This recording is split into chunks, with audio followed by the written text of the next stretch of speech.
aujourd'hui, j'ai fait une petite prise de vue avec un joli palmier. Et voilà, je suis encore à ce beau parc de Paradisa où j'adore venir me promener. Et j'aime bien tourner mes petites vidéos là aussi. Et aujourd'hui, donc, le sujet sera les deux types d'allergies qu'on pourrait avoir. Alors, voilà. C'est pas à chaque fois le même type de réaction allergique que nous avons en fonction de qu'est-ce qu'on ingère et quel genre d'aliments le corps doit traiter en fait. Donc imaginons que vous mangiez des bonbons chimiques industriels ou alors une viande remplie d'antibiotiques et de pesticides. Est-ce que vous pensez que ce sera la même réaction allergique que si vous avez mangé par exemple une tomate, des fraises ou des cerises qui sont souvent aussi considérées pourtant comme des allergènes? Eh bien non, vous avez raison, ce n'est pas du tout le même genre de réaction. Parce que dans le premier cas, le corps réagit plutôt face à des ingrédients qui sont contre nature, qui ne sont même pas reconnus comme des aliments par l'organisme. Après tout, est-on fait vraiment pour manger des trucs chimiques, des molécules super longues, super complexes, synthétiques, faites en laboratoire? Voilà, je ne pense pas que nous sommes faits pour croquer ça. Et donc, de ce fait, le corps ne reconnaît pas, des molécules étranges se retrouvent dans le sang en passant la paroi intestinale. Et qu'est-ce qui se passe après? Eh bien voilà, le corps ne reconnaît pas. Et il réagit, il rouspète parce qu'on n'a pas mangé comme il faut, on ne respecte pas les lois de la nature. Et à côté de ça, on a les réactions allergiques avec des aliments qui sont pourtant parfaitement naturels. Comme par exemple, comme j'ai dit, les tomates, les cerises, les fraises, qui sont des allergènes pour pas mal de personnes.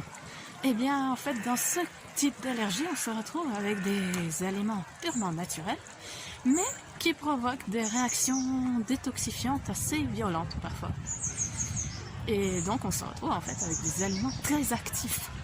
Ils ont beaucoup de principes actifs et donc ils aident le corps à se nettoyer et s'éliminer. En fait, des fois, donc, les réactions allergiques sont en fait des réactions de détoxification. Ça, c'est ce qui arrive en fait quand on mange plutôt des aliments naturels assez actifs. Donc voilà pour les deux types. Et alors à côté de ça, il y a aussi les aliments naturels qui sont riches en protéines. Et là, ce n'est plus la même réaction parce que là, il s'agit de molécules protéinées qui sont longues et complexes à digérer. J'en ai déjà parlé dans la vidéo sur l'allergie aux produits laitiers.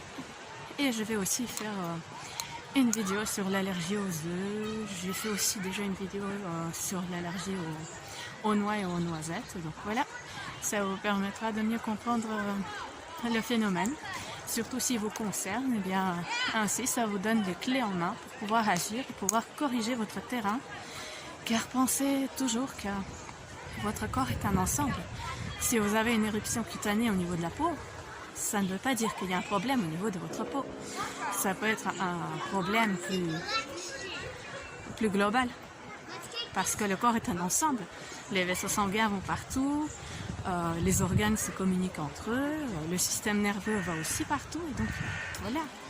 Il est temps de penser à l'approche holistique et de considérer le corps comme un ensemble. Parce que quand on ingère quelque chose de bizarre dans l'estomac, après ça passe dans le sang et ça va partout dans l'organisme. Et la plupart du temps, c'est en fonction de nos faiblesses. Moi, par exemple, j'ai eu beaucoup de problèmes avec le foie, mais d'autres personnes ont peut-être des reins fragiles ou l'estomac, ou alors vraiment une grande dysbiose au niveau des intestins.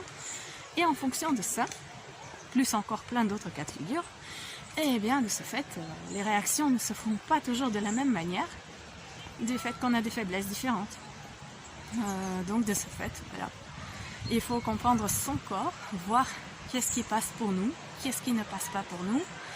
Et en fonction de ça, eh bien, améliorer notre mode de vie, agir sur l'ensemble et surtout, permettre au corps de se reposer, de se régénérer et d'avoir droit à plus d'aliments naturels, le moins transformés possible, tels que la nature les conçoit. et tels qu'ils nous font le plus de bien. Voilà pour la vidéo d'aujourd'hui. J'espère qu'elle vous aide à mieux comprendre les mystères autour des allergies. Et voilà, une belle et lumineuse journée à vous. Namasté!